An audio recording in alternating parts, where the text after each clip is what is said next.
Hello mga kabataang makabayan! Welcome sa Araling Panlipunan with Ma'am Ivy, ang inyong digital classroom para sa mas makabuluhan at makulay na pag-aaral ng Araling Panlipunan. Handa na ba kayo?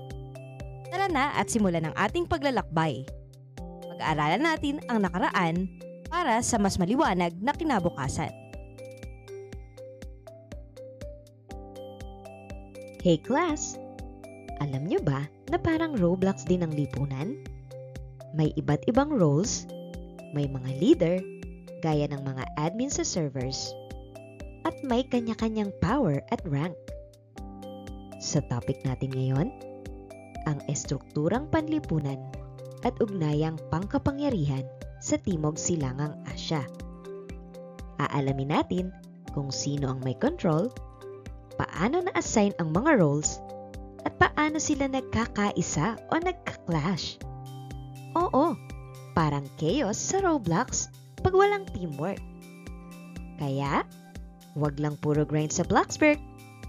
Grind din tayo sa aral. Tara, explore natin kung paano gumagana ang social server ng Southeast Asia. Focus tayo. Ito ang goals natin today. Ang magets ang social structure sa Timog Silangang Asya. Malaman ang power at pamahalaan ng mga bansa at makonect kung paano ito nakakaapekto sa buhay ng mga tao. Let's go! It's XP time! Alright, it's time for Kasanayan sa Pampagkatuto. Please repeat after me. Nasusuri ang heograpiyang pantao ng Timog Silangang Asya batay sa pangkat etnolinguistiko, pananampalataya, estrukturang panlipunan, at ugnayang pangkapangyarihan. Mga layuning pampagkatuto. Natutukoy ang heograpiyang pantao ng pangkapuluan at pangkontinenteng Timog Silangang Asya. Nasusuri ang kaibahan ng heograpiyang pantao ng pangkapuluan at pangkontinenteng Timog Silangang Asya. Nakagagawa ng cultural show na nagpapakita ng pamumuhay, paniniwala, kultura, at tradisyon ng mga pangkat etnolinguistiko sa Timog Silangang Asya at naipapakita ang paggalang at pagpapahalaga sa mga pangkat etnolinguistiko sa Timog Silangang Asya. It's review time! I-level up mo na yan. Parang nagka-rank ka sa Roblox. Ready ka na ba? Let's check kung solid na ang knowledge mo. Power up na! Let's go!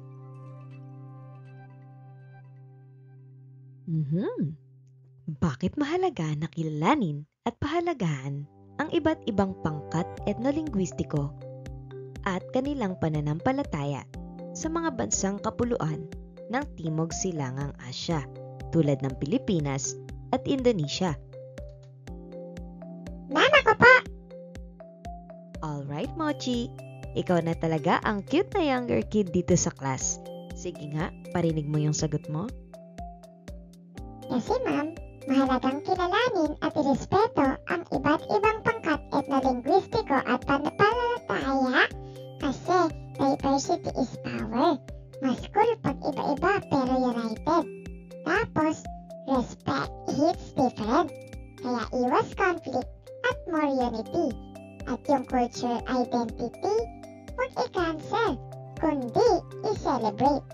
Sa Pilipinas at Indonesia, daming lahi at paniniwala. Pero kapag may respeto, mas strong ang samahan, ma'am. Ayan, very good, Mochi. Punta naman tayo sa next slide. Game na besh! Simulan natin to.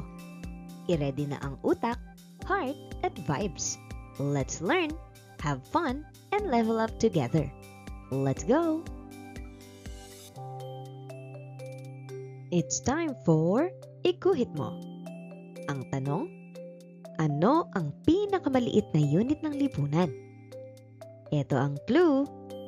Dito nagsisimula ang values, care, at support.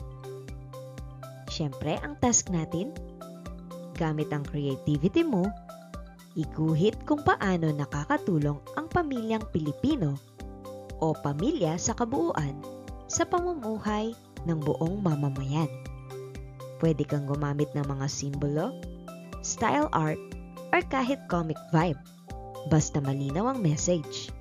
Reminder lang, isipin kung paano ang pamilya ay parang core team sa isang game at bawat isa may role, may ambag, at may care. Ready na? I-draw mo na yan!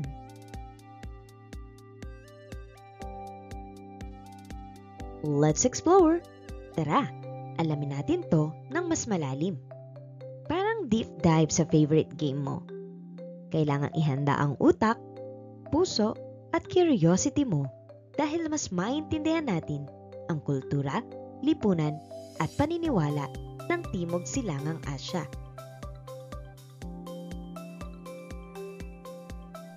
Ready na ba kayo mga besh? Narito ang bagong topic natin today. Ang estrukturang panlipunan sa kapuluang Timog Silangang Asya o Insular Southeast Asia. Parang Roblox. Bawat isa may role, may leaders, may workers, at community builders. Kaya tara, silipin natin kung paano gumagana ang society nila at bakit super important ito. Let's go, Society Detectives! Sa kapuluang Timog Silangang Asya, lalo na sa Pilipinas, malawak at matibay ang pamilya. Parang Beanie at Blooms. Laging magkasama at walang iwanan. Close-knit ang communities at may malasakit sa isa't isa. Siyempre, mataas ang respeto sa pamilya, lalo na sa elders. At may mga katutubo ring may sariling gawi, tradisyon at lifestyle. Unique pero empowering. Sa ilang bansa sa kapuluang Timog Silangang Asya tulad ng Indonesia, close-knit ang pamilya at community. Parang SB19, laging magkakasama kahit sa hirap at ginhawa. May mga tradisyonal na panuntunan na nakabase sa relihiyon. Halimbawa, ang Islam, Hinduismo, at lokal na kultura. Parang sabi ng lyrics ng SB19, may lalim, may saysay, may gabay. Pag may disiplina at respeto, kahit gaano kahirap, kayang ipaglaban. Gaya ng gento, hindi madali, pero worth it. Sa Malaysia, parang Genshin, may sariling lore at matibay na bond. Pamilya is life. Kadalasang extended family. Kaya naman, close-knit sila gaya ng buong Genshin team na laging may synergy. At ang panuntunan? Galing sa Islamic beliefs at tradisyonal na adat.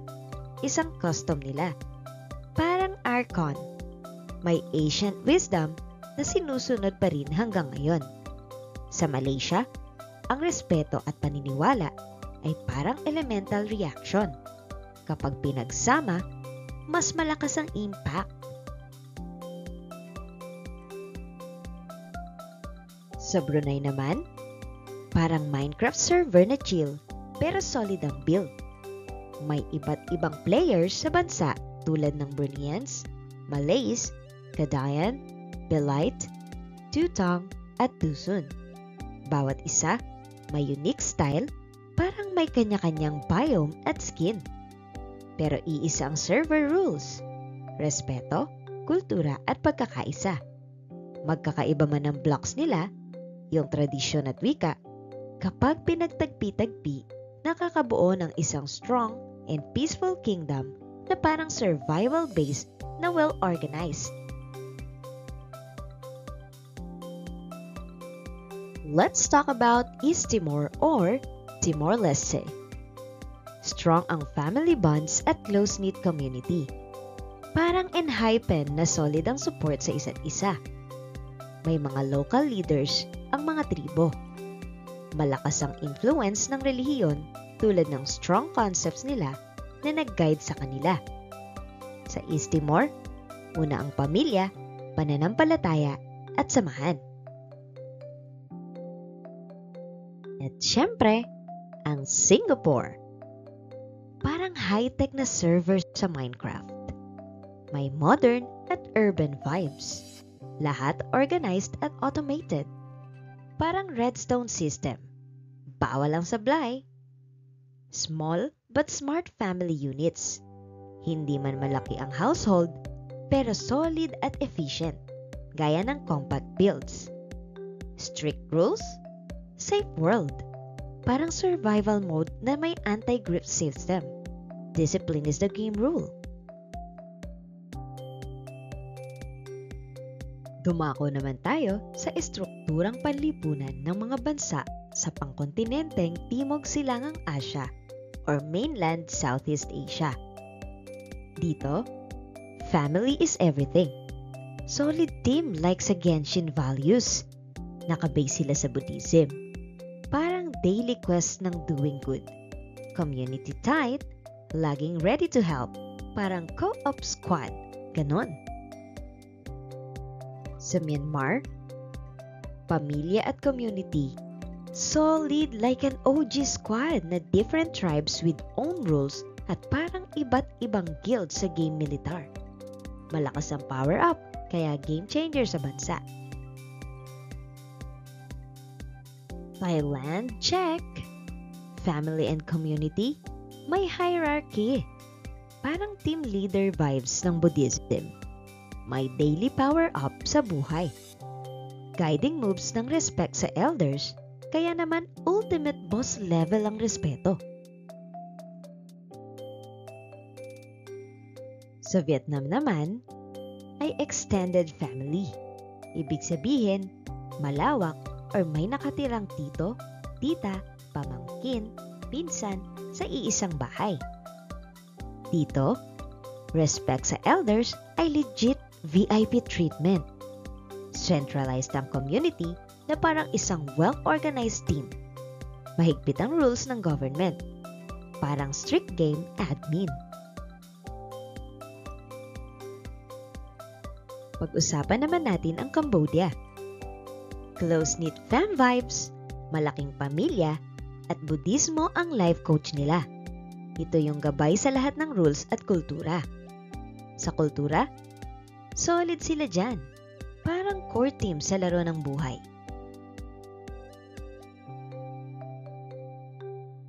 Sa Laos naman, ay tribe life. Sama-sama lagi sa araw-araw. Malaki at close na pamilya. Parang squad goal sa tunay na buhay. May local leaders na parang team captain ng community.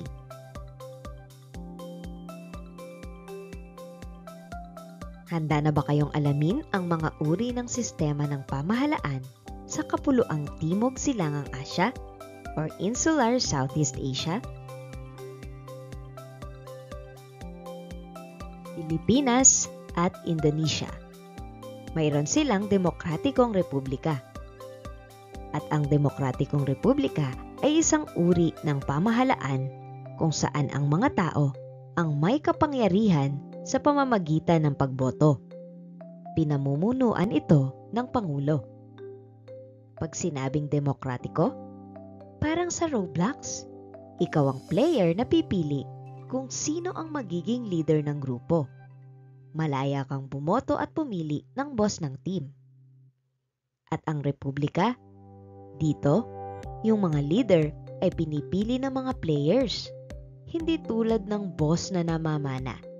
Hindi ganyang kalakas ang powers tulad ng hari o reyna. Sa Roblox, kung sino ang best player, siya ang mapipili para manguna. Sobrang fair, di ba? Kaya lahat may chance mag-level up sa leadership. East Timor. Sa Demokratikong Republika, ang mga tao ang pumipili ng kanilang mga leader sa eleksyon. Sa Timor-Leste, may punong ministro na siyang nag-aasikaso ng mga gawain ng gobyerno araw-araw. Ang presidente naman, parang boss na may importanteng trabaho tulad ng pag-aproba ng mga batas. Kahit may punong ministro, nananatili pa rin silang Demokratikong Republika kasi ang mga leader nila ay inihahalal talaga ng mga tao. Ibig sabihin, tayong mga tao ang may control. Malaysia, federal na monarkiyang konstitusyonal. Pag sinabing federal, bawat state sa Malaysia ay may sarili nilang rules at mini-government. Pero, may main government pa rin para sa buong bansa. Kung i-compare nyo to sa Roblox, meron silang main dev. Siya yung pinaka-main boss ng buong Roblox game. At sa Malaysia, ang main dev nila ay yung national government. Siya ang may final say sa mga big decisions ng buong bansa. Monarkiyang konstitusyonal.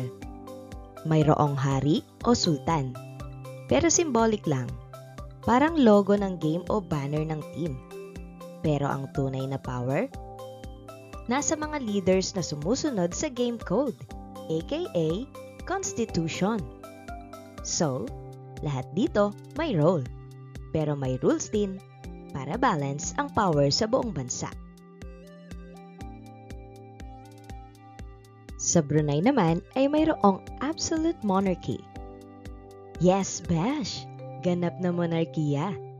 Parang si Sultan sa Brunei, na parang Archon na may full control sa lahat-lahat. Walang ibang leader na hinahalal. Siya lang ang boss sa lahat ng batas at patakaran. Siya ang may power, gaya ng Archon na nagdidikta ng rules sa mundo nila. Alam nyo ba, sa Brunei, ang Sultan din ang spiritual guide. Parang may kapangyarihan sila sa politika at relihiyon. At ang kanilang sistema, nakabase ito sa Islam. Parang elemental force na gabay sa kultura at batas nila. Ang solid ng combo, di ba? Parang synergy sa Genshin. Alright, so dito naman tayo sa Singapore. Mayroon silang parlamentaryong republika. Para siyang team sa Roblox. Isipin nyo, ang mga tao ang players. Sila ang bumoboto kung sino ang magiging team leaders o yung kinatawan ng parlamento. Yung punong ministro, ang parang team captain na siya ang nagde-decide at nagpapasimula ng mga moves, yung batas at patakaran. At yung presidente naman ay parang mascot lang. Nandyan lang para magbigay ng vibes pero hindi siya masyadong kumokontrol sa laro. Sa Singapore, solid ang team kasi malakas ang leader nila. Ang punong ministro ang may control sa game plan. What's up mga Bessie? Okay pa ba tayo dyan? Alam nyo ba na may naganap na mystery sa gobyerno ng Southeast Asia? Sino kaya ang tunay na boss sa laro? Tara at alamin natin ang mga uri ng sistema ng pamahalaan sa pangkontinenteng Timog Silangang Asya or mainland Southeast Asia.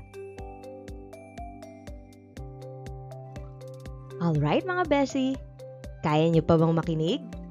Siyempre naman, wala kayong choice, di ba? Okay, so, study muna. Let's talk about Vietnam at Laos. Mayroon tayong komunistang estado or one-party system. Pinuno ng Partido Komunista ang pinakamataas na leader. Siya ang may pinakamalaking kapangyarihan sa bansa. So, pasimplihin natin ano? Sa Vietnam daw at Laos ay parang Minecraft world na may strict admin. At ang pinuno ng Partido Komunista, ikumpara nyo sa server admin na siya ang may full control sa lahat. At yung Pangulo at punong ministro, sila naman yung players dito. Sumusunod lang sila sa rules ng admin. Walang freedom na mag-decide. Lahat ng galaw ay sa server. At kailangan dumaan muna sa admin. Siyempre, teamwork pa rin, pero solid ang rules at ang control. Sa Thailand naman ay mayroong konstitusyonal na monarkiya. May monarko na hari o reyna bilang simbolo ng bansa.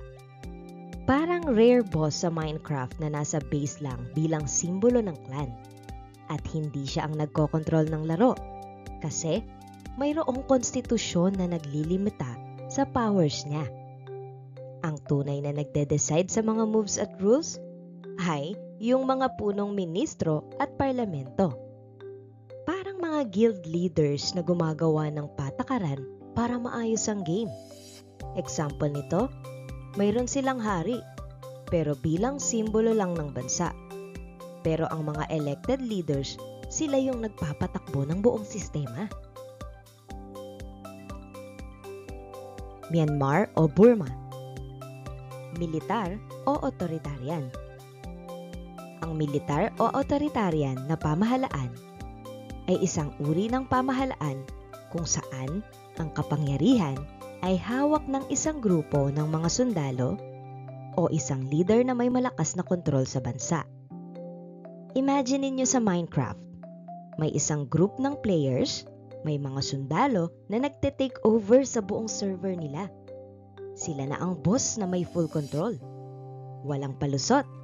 Sila ang nagpapasya lahat ng rules at moves ng buong game. Ganito ang nangyayari sa Myanmar ngayon. Noong 2021, may coup na taganap.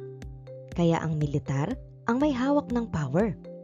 Parang naging boss ng buong bansa na walang konting chance para sa players na makapili o makapag-decide. Malakas ang kontrol. Parang naka-hard mode sa lahat ng server nila. Cambodia, monarkiyang parlamentaryo. Isa itong konstitusyonal na monarkiya, pero mas malapit ang monarko sa sistema ng parlamento. Ang monarko ay simbolo lamang, at ang parlamento ang may tunay na kapangyarihan sa paggawa ng batas at pagpapatakbo ng gobyerno. So, sa Cambodia daw, mayroon silang hari o monarko, pero chill lang siya. Para siyang avatar lang ng representasyon ng bansa. At hindi siya ang boss ng buong game. Ang totoong may control? Yung parlamento. Sila ang nagde-decide ng mga rules, gumagawa ng laws, at nagpapatakbo ng gobyerno. Parang team sa Roblox na sila ang nagli-lead habang ang hari ay naka-sideline lang. So, kahit may hari, sila ang real MVPs ng governance. O mga besh, let's G! Hands-on muna tayo. It's time to level up with some real practice. So ready na ba kayo? Game na! Respond tayo ulit! It's time to... Ako ay isang Asyano. O mga besh, para sa activity natin, gagawa kayo ng sariling slogan na nagpapakita kung gaano kayo ka-proud na maging isang Asyano. Basahin at unawain ninyo ng mabuti ang rubric na nasa screen para naman malaman ninyo kung paano kayo mamarkahan. Pwede nyong i-pause ang video para mabasa ng maayos. Ready na? Go, go, go!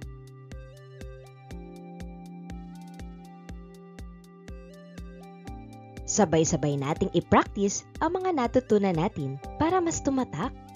Huwag mahiyang mag-share. Kahit konting sagot, game na tayo. Let's glow up your skills mga ka-Asia. It's time for fill in the blanks. Isulat nyo ang tamang sagot sa bawat patlang gamit ang mga salita sa kahon. I-pause nyo lang ang video na to sa bawat slide para makapag-isip at masagot ng maayos. Huwag magpahuli, tapusin nyo to para mas mag-level up tayo sa knowledge. Let's go!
Check natin kung solid ka na dito. Ready ka na ba? Let's see kung kaya mo nang sagutin ng tama. Game na! Let's vault in! It's time to level up! Sa game na ito, bawat grupo ay gagawa ng bagay na magre-representa sa uri ng pamahalaan ng mga assigned na bansa. Siyempre, ang unang pangkat, nariyan ang Pilipinas, Indonesia at Timor-Leste. Sa ikalawang pangkat, Malaysia, Singapore, Brunei. Ikatlong pangkat, Cambodia at Thailand. At ang ikaapat na pangkat, Vietnam, Myanmar at Laos. Show your creativity. Pwede kayong mag-build, mag-draw o mag-design. Kayang-kaya nyo to.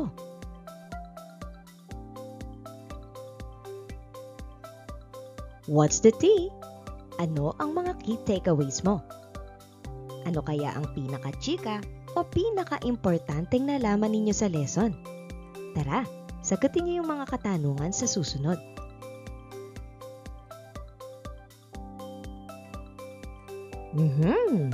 Paano naka-impluwensya ang estrukturang panlipunan at uri ng sistema ng pamahalaan sa mga bansa ng Timog Silangang Asya? Mama ko po. Alright, Jax Pixel, ikaw na naman. Very good, nakikinig ng mabuti. Sige nga, ano ang sagot? Ang ekstrukturang panlipunan at sistema ng pamahalaan ang rules ng bansa sa Timog Silangang Asya. Kapag ayos ang social structure, ma'am, maganda ang samahan ng pamilya at komunidad. Parang team sa Roblox. Ang sistema ng gobyerno naman ay nagdidikta kung paano pinapatakbo ang bansa at sino ang leader.